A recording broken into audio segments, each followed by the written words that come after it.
BJP మీద బుడదల్లుడు. మళ్ళీ ఇదే ఆంధ్రజ్యోతి వెనకటికి చంద్రబాబు నాయుడు గారు సిబిఐని స్టేట్లో కూడా అడుగు పెట్టొద్దని అన్నాడు విచారణకు. అది ఎట్లయితుంది? ఈటల రాజేందర్ గారు పోయిరు కదా విచారణకు, నేను పోతా, వివరణ ఇస్తా, వస్తా. పోయిండు, వివరణ ఇచ్చిండు, వచ్చిండు. అందులో ఏమన్నా సబ్జెక్టు అన్లాఫుల్ ఉండుంటే, మీనింగ్లెస్ ఏదైనా మాటలుంటే దర్యాప్తు సంస్థలకు 100% ఆయనను అరెస్ట్ చేసే ఆస్కారం ఉందా లేదా? ఇది తెలియదా చట్టాలు ఎవరికి?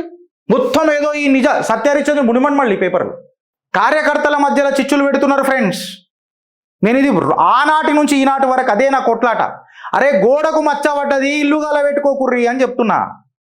ఈనాడెవడు ఇప్పుడు ఈడ మాటల ఆడు వత్తాసు వలుకుతున్నాడు అని అంటాడు. నేను వత్తాసు వలుకుతలేని ఈడ ఎవరికి. నిజాలు బయట పెట్టుది. మళ్ళా పీక నీకే ఆరోపణలు చేసినా అని అంటున్నారు కదా.